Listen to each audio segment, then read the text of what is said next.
আজকে বারটা হচ্ছে বুধবার। আমি সকাল সকাল আজকে ঘুম থেকে উঠে গেছি। কালকে রাতে লো ভোল্টেজের জন্য ঘুম ভালো হয়নি। দেখো, ঘুম থেকে উঠেও আমি চিন্তা ভাবনা করছি। আর আমি থাকি ঠাকুমাদের বাড়িতে, মানে এখন বাড়িতে খুব কমই যাই, আমি ঠাকুমার সাথেই থাকি। ঠাকুমার শরীর খারাপ, আর বাড়িতে কত বন জঙ্গল হয়ে গেছে দেখো, চারিদিকে শুধু বন আর বন, আর প্রচুর ফুল গাছ রয়েছে। আর এইটা হচ্ছে আমার ঠাকুমার ছোট্ট পানা ভাঙাচোরা বাড়ি, যেখানে আমি, জেঠু আর ঠাকুমা তিনজনে থাকি।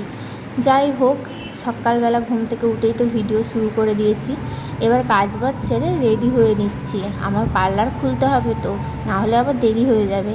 তাড়াতাড়ি করে মাথাটা আঁচড়ে নিলাম, ড্রেসটা চেঞ্জ করে নিলাম, তাড়াতাড়ি বেরিয়ে পড়তে হবে। আকাশে মেঘ করে রয়েছে, কখন যে বৃষ্টি চলে আসবে।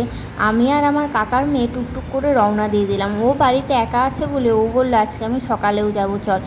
দুজন মিলে বেরিয়ে পড়লাম। অর্ধেক রাস্তায় এসে দেখি বৃষ্টি শুরু হয়ে গেছে। কি ভাগ্যি ছাতাটা নিয়ে এসেছিলাম, না হলে একদমই ভিজে যেতাম। হাঁটতে হাঁটতে চলে এলাম পার্লারের কাছে। দেখো, দেখো আমার ব্যানার টাঙানো রয়েছে এমন জায়গাতে যে সন্ধেবেলা লোকজন ভ্যান টোটো এইসব দিয়েই চাপা দিয়ে দেয়, কেউ দেখতেই পারে না। আর এই যে পার্থদা চাউমিনের দোকানের পাশের গলিটাতেই আমার পার্লার। আমি বোনকে চাবিটা দিয়ে দোকানটা খুলতে বললাম, কারণ ও দোকান খোলে না তো, ও অনেকবার খালি ভুল করে দোকানটার চাবি কোনটার কোন চাবি। এবার ওকে তো অভ্যাস করতে হবে, কারণ আমি যখন থাকবো না তখন ওকে দোকানটা খুলতে হবে, কারণ ও কাজ শিখছে। সেই জন্য ওকে শিখিয়ে দিচ্ছিলাম, আর তোমাদেরকেও একটু দেখালাম। আমি নতুন পার্লার খুলেছি, সবেমাত্র 1 মাস 15 দিন 16 দিন মতন হলো, মানে ওই 1.5 মাস। যাই হোক, গড়ে পড়তালে 1.5 মাস মতন হচ্ছে। এখনও পর্যন্ত পার্লারটা ঠিক মতন রানিং হয়নি, আশা করি রানিং হয়ে যাবে।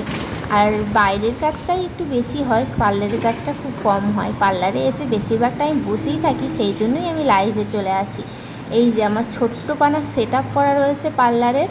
এবার আমরা পাখা চালিয়ে একটু রেস্ট নেব, তারপর ঝাড় টাট দিয়ে একটু পুজো দিয়ে নেবো। পুজো দেওয়ার পর আরামসে বসে রেস্ট করব, তারপর যদি কাস্টমার আসে তো ভালো।